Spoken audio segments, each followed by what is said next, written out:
In this video, I will show you how to complete milestones in Monopoly Go. So let's jump straight into it. So in order to do this, what I'm going to do is open up Monopoly Go on my device, and you want to do the same. Now you can see the current tournament where you can achieve milestones is over here on the right hand side. So to actually go ahead and complete milestones, to find out how to do this, what you're going to want to do is press onto the current tournament. So you can see at the moment it's called Broomstick Bash. This is the current tournament, which is running for another 7 hours and 38 minutes at the time of recording.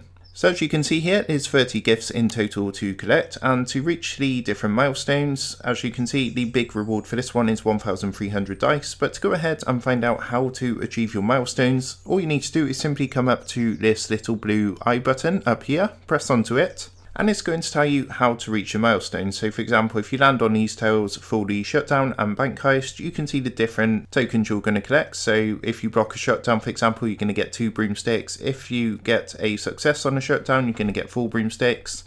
And the same for the bank heist, you're going to get different broomsticks dependent on whether it's a small, large or a bankrupt bank heist. Once you've collected these broomsticks, they go in to fill this bar, and once you fill the bar enough to get to the prize, then of course you will collect the gift. So you just basically want to go through and complete the requirements as mentioned here by clicking on the blue I button, and that's how you can go ahead and complete milestones on Monopoly Go. So I hope this tutorial did help you out today, and if it did, I would really appreciate it if you was to consider dropping down below the video, leaving a like and also subscribing to the channel. With that being said, I just want to take a minute to thank you guys for watching this tutorial, and I will see you in the next video.